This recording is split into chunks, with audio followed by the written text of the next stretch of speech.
একজন বড় content creator ATM booth থেকে টাকা উত্তোলন করে বলতেছে যে আমি এই মাসের টাকাটা ফেসবুকের উত্তোলন করলাম আমার ব্যাংকের থেকে। আর সেটা দেখেই আপনি খুব উৎসাহিত বোধ করলেন। আপনার যেহেতু ইচ্ছা ছিল না ফেসবুকে আসার, তার এই ইনকামটা দেখে আপনার মনের মধ্যে জাগলো আমি কেন পারবো না, সকলেই তো পারতেছে। সো আপনি চলে আসলেন, আপনার যেহেতু মোবাইল ফোন আছে আর সকলের যেহেতু মোবাইল ফোন আছে, আপনি চলে আসলেন। আপনি 2-6 মাস কাজ করার পরে আপনি বুঝতে পারলেন যে ব্যাপারটা উনি যেইভাবে দেখাইছিল যে এটিএম বুথে প্রতি মাসে টাকা উত্তোলন করতেছে, ব্যাপারটা অত সহজ নয়। হয়তোবা তার প্রথম উত্তোলনটা 2-6 মাস বা 1 বছর বা তারও বেশি সময় ধরে ব্যয় করার পরে ওই টাকাটা পেয়েছে। হয়তো বা সে বড় কন্টেন্ট ক্রিয়েটর হয়ে গেছে, তখন থেকে সে প্রতি মাসে ইনকাম করতে পারে। এখন আপনি যা মনে করতেছেন আপনাকে তো ভুল বোঝানো হয়েছে। এখন যেহেতু বড় বড় অনেক কন্টেন্ট ক্রিয়েটর নতুনদের দৃষ্টি আকর্ষণ করার জন্য অনেক মিথ্যা কথা বলে, তারা নতুনদের নিয়েই কিন্তু অনেক সময় খেলা করে। এখন আপনি ফেসবুকে চলে আসলেন, এসে বুঝতে পারলেন যে ব্যাপারটা আসলে অত সহজ নয়। আপনি 2-6 মাস কাজ ঠিকই করতেছেন, বাট কাজের প্রতি আপনার যে ইচ্ছাটা ধীরে ধীরে সরে যাচ্ছে। কেন? কারণ আপনি প্রচুর ভালো ভালো কন্টেন্ট তৈরি করতেছেন। কেমন?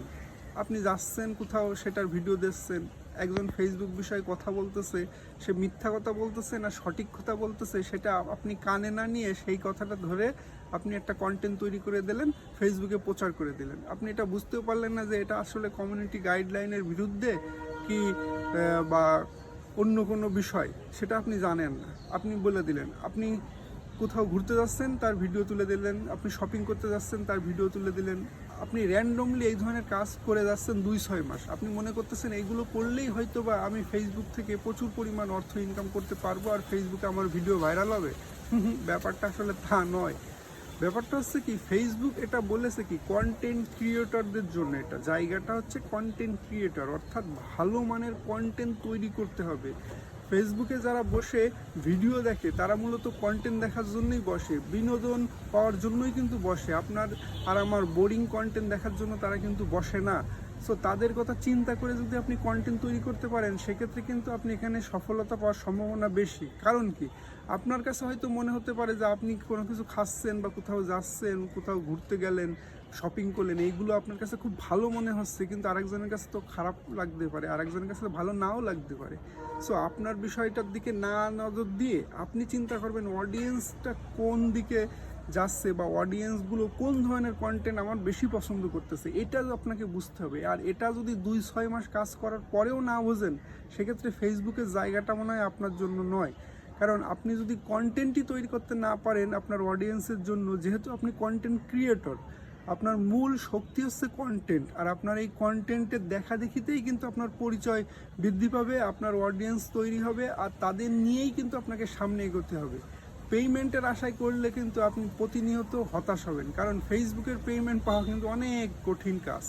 এখানে প্রচুর পরিমাণ যাদের ফলোয়ার, তারাই কিন্তু আপাতত অর্থ ইনকাম করতে পারতেছে। কারণ কি? কারণ তারা ভালো মানের অডিয়েন্স তৈরি করে ফেলাইছে, আর তারা ভিডিও ছাড়ার সাথে সাথে অনেক পরিমাণ ভিউ পাচ্ছে। হ্যাঁ, তাদের ফটোতে অনেক পরিমাণ রিয়াকশান আসতেছে, বা তারা এত কষ্ট করেছে, এত সময় এত পরিশ্রম করেছে, হ্যাঁ, সেই পরিশ্রম করার ফলাফলটা এখন হয়তো পাচ্ছে। তারা হয়তো বা 1-2 বছর আগে প্রচুর পরিমাণ মানে বিনা টাকায় পরিশ্রম করে বর্তমান সময়ে হয়তো বা তারা সফলতা দেখা পাচ্ছে। আর আপনি মনে করতেছেন আমিও মনে হয় 2-6 মাস কাজ করার পরে এরকম সফলতার দেখা পাবো। এত সহজ নয়। আপনাকে অনেক বেশি ধৈর্য ধারণ করতে হবে, অনেক বেশি অ্যাক্টিভ থাকতে হবে। আপনার ভিডিও আপলোড করার আগেও অ্যাক্টিভ থাকা লাগবে, আপনার ভিডিও আপলোড করার পরেও অ্যাক্টিভ থাকা লাগবে।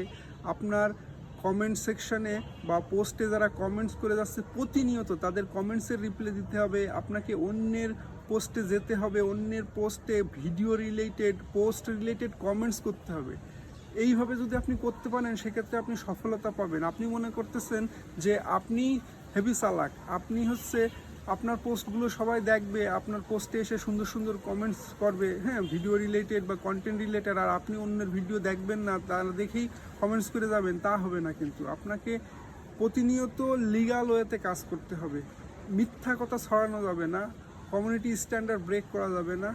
আপনি যা করবেন টোটালি ফেসবুকের আন্ডারে থেকে করতে হবে। আর ফেসবুক কোথাও বলেনি যে আপনাকে এত ঘন্টা অ্যাক্টিভ থাকা লাগবে। সো আপনার ইচ্ছা, আপনি যতটুকু কাজকর্ম ফেলাই থুয়ে যে ফেসবুকে পড়ে থাকতে হবে ব্যাপারটা তা নয়। আপনাকে সকল কাজকর্ম আগে করবেন, যতটুকু সময় আপনি পাবেন ফেসবুকের রুলস অ্যান্ড রেগুলেশনের আন্ডারে ততটুকু সময় আপনি এখানে দিয়ে আপনার কন্টেন্টগুলো তৈরি করবেন। আর প্রতিনিয়ত যেহেতু আপনি হতাশ হবেন, সেই হতাশাকে কাজে লাগিয়ে আপনাকে সফলতার দিকে এগিয়ে যেতে হবে, তা না হলে এখানে আপনি টিকে থাকতে পারবেন না। কারণ ফেসবুকের বর্তমানে মূল শক্তি হচ্ছে টিকে থাকা। আপনি যদি টিকে থাকার যেই চেষ্টা বা যেই পরিশ্রম যদি নাই থাকে, সেক্ষেত্রে আপনি এখানে যেই টাইমটা দিচ্ছেন সেই টাইমটা টোটালি ওয়েস্ট হবে। সো অন্যের দেখা দেখি ফেসবুকে আসতেছেন, ভালো কথা। কন্টেন্ট ক্রিয়েশনের অভিজ্ঞতা আর কন্টেন্ট ক্রিয়েশনের ক্রিয়েটিভিটি যদি থাকে, সেক্ষেত্রে আপনি এখানে থাকতে পারবেন। সো আজকের ভিডিওটা এই পর্যন্তই। ধন্যবাদ সবাইকে।